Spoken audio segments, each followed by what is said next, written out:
Um, let's give it to Atisa. Napakagaling niya. Inilaban niya ang Pilipinas. I am so proud. Kahit nasa front seat ako at kahit na nandun lang sa kabilang side si Papa Nawat, sina Mr. Mario and Raul. Philippines! Ganon. Lavarn.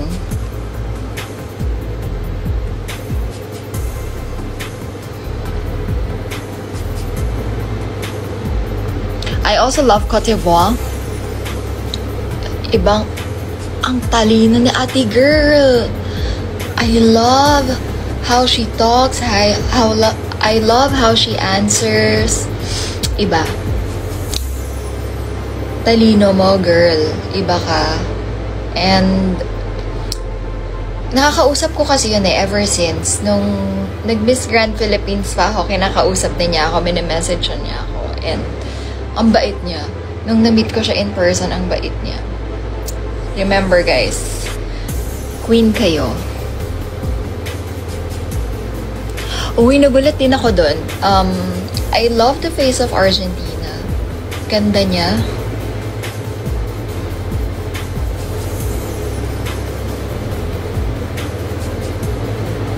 Don't worry guys, taga Pampanga naman din yung nanalo. Mexico, Pampanga! Proud ka Pampangan here!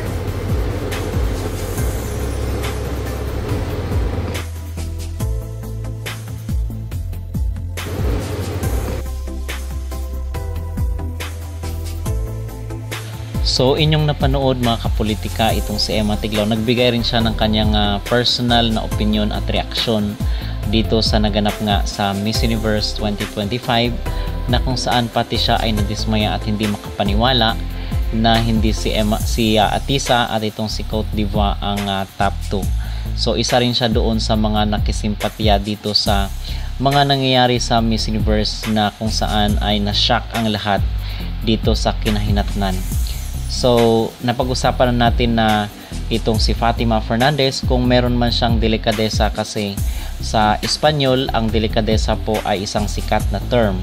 So kung meron man siyang ganun para ma-save at maging bayani siya sa puso at isipan ng mga tao, ay dapat na mag-step down talaga siya dito sa Miss Universe kung gusto niyang gumawa ng kasaysayan at magandang popularidad. So this is the time na kinakailangan patunayan ni Fatima yung tinatawag na integrity, kung gusto niyang isalba yung kanyang dignidad. Kasi sa tingin ko is mas maganda pa nga na matalo ka dahil dinaya ka, kaysa doon sa nanalo ka dahil nandaya ka.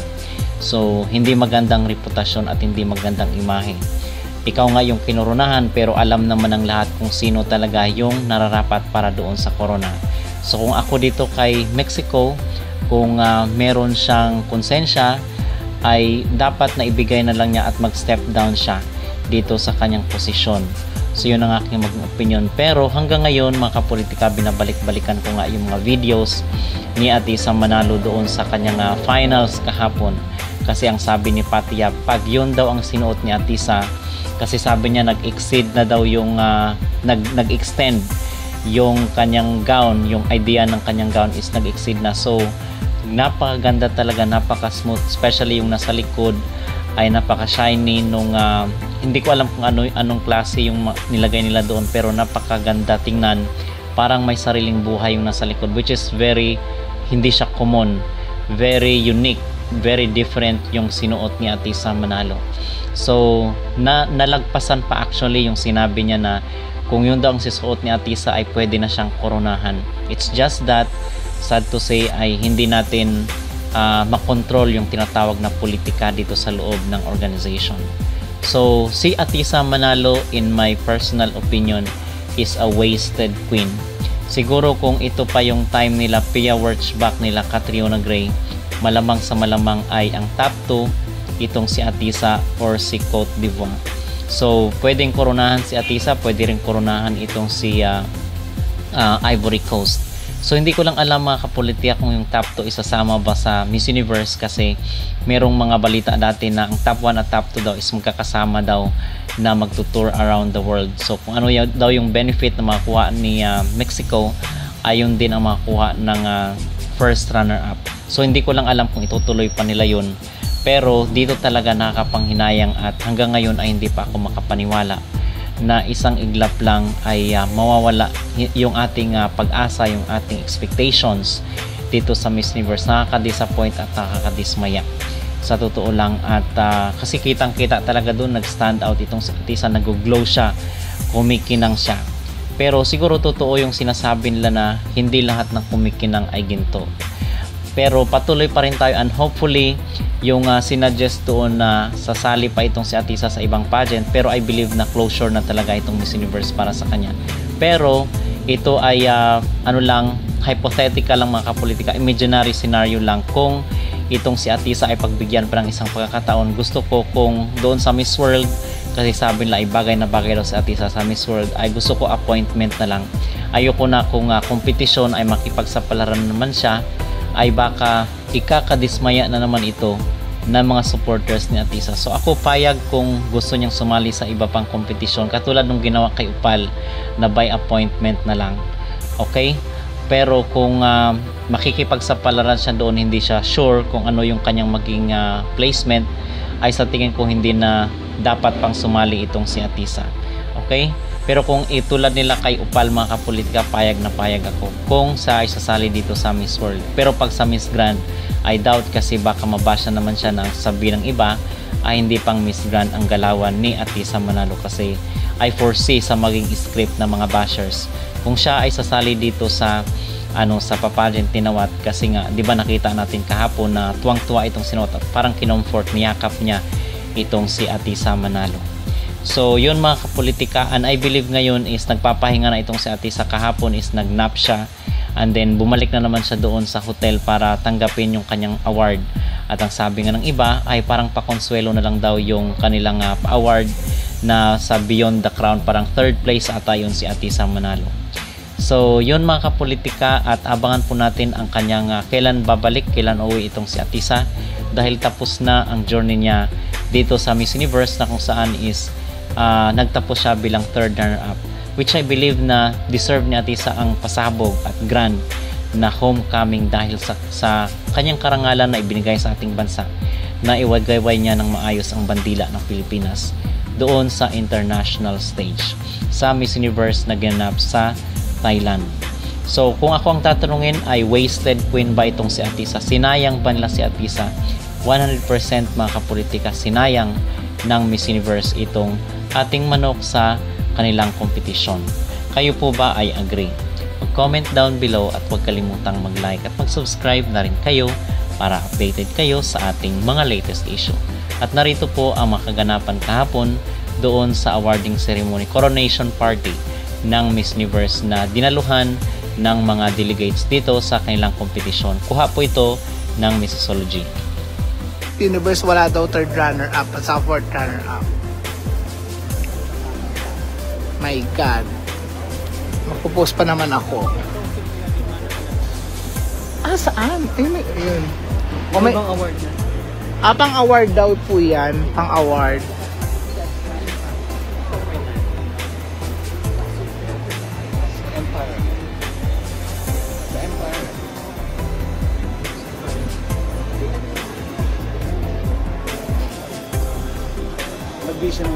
Awardan si Sir Jonas?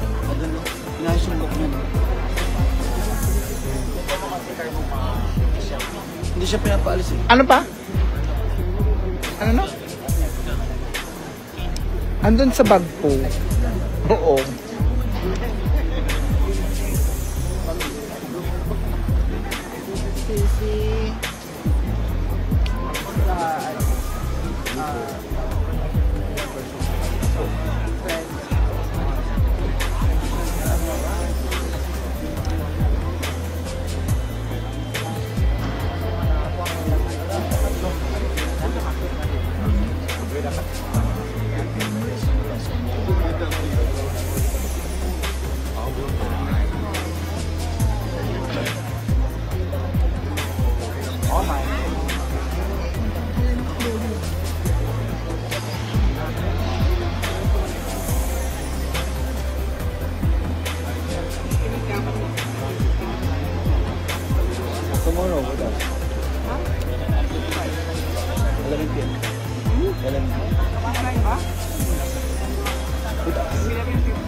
Pati sa tita? Per month?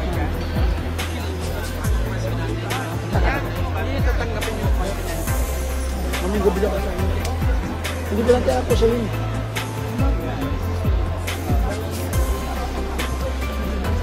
Wala na, ay.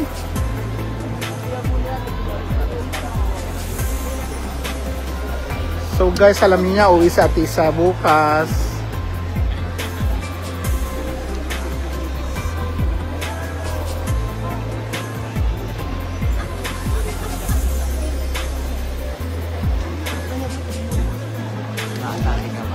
Alin? Atake.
Kaya nga.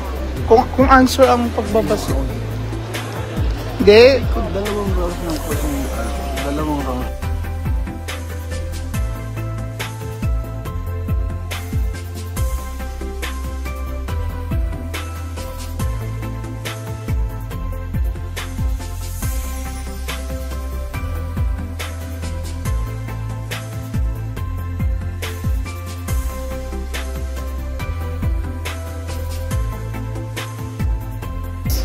Nag-mute ako kasi may chismis. So parang gusto ko na rin umuwi. Gusto ko na rin umuwi.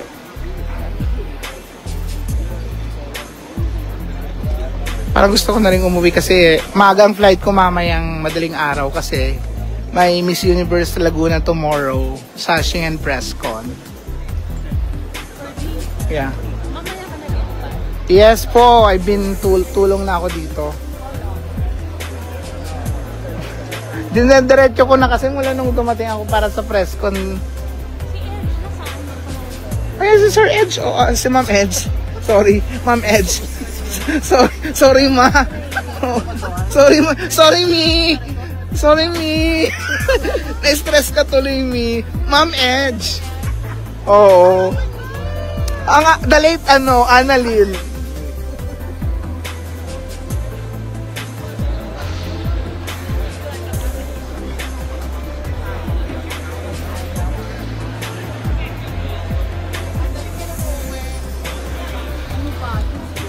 Ay ba?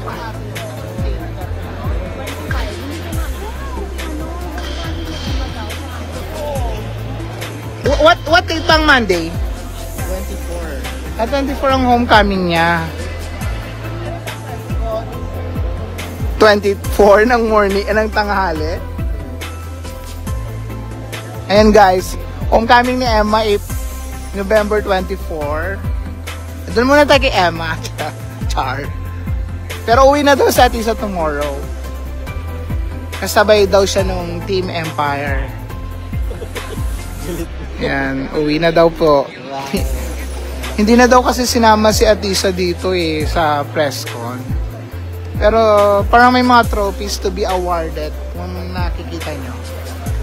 Yan, there are trophies to be awarded na 5. Ewan namin kung para kanino yung 5. Hindi ng trophy.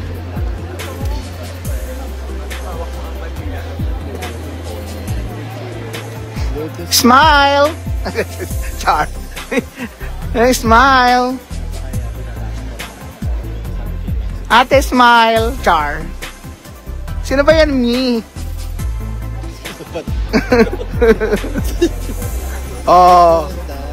Picturean mo daw kasi, Mi. Di mo man lang pinicturean. Kaloka ka. Ano na, Sir Adam? Okay ka pa? Ayan na si Mi, oo. Picturean nyo daw si Mima, oo. Walang nagpicture sa kanya. Ayan, oo. Malungkot. Oo. Picturean nyo daw. Oo, nakasmile ulit. Picturean mo na, Mami Edge. Oo. Nag-post pa. Oo. Adam, picturean mo daw. Sir Adam. Picture.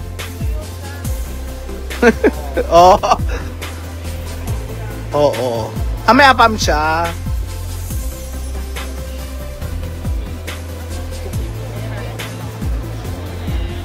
And this is Sir Adam. What can you say daw, Sir Adam, of the result?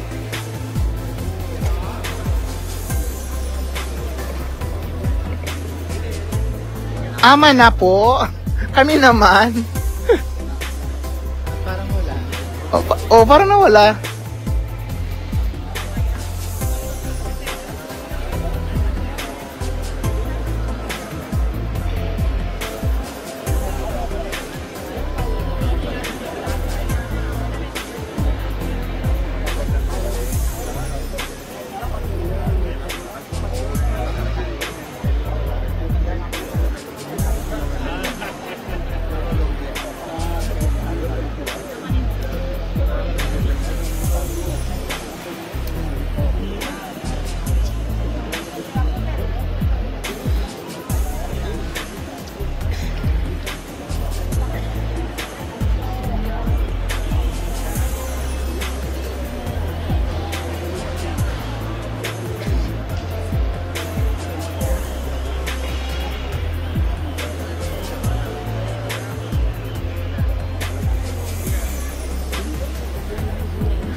Ayan, ang tagal naman ng shoot na to.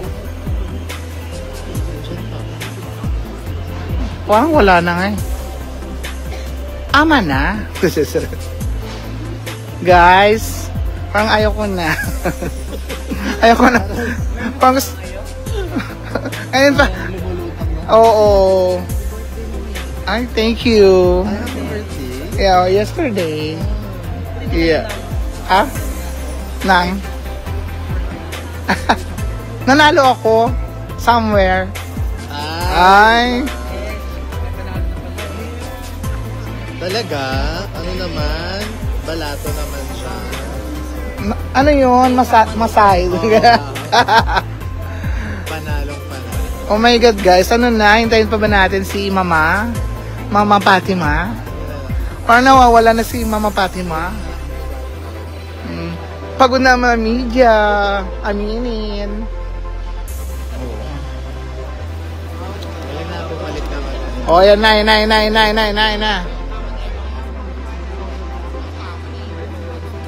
Fatima!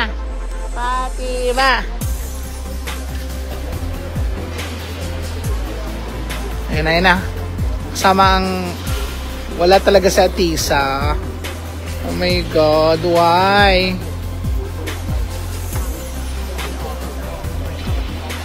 Why no Atisa? Why no Olivia?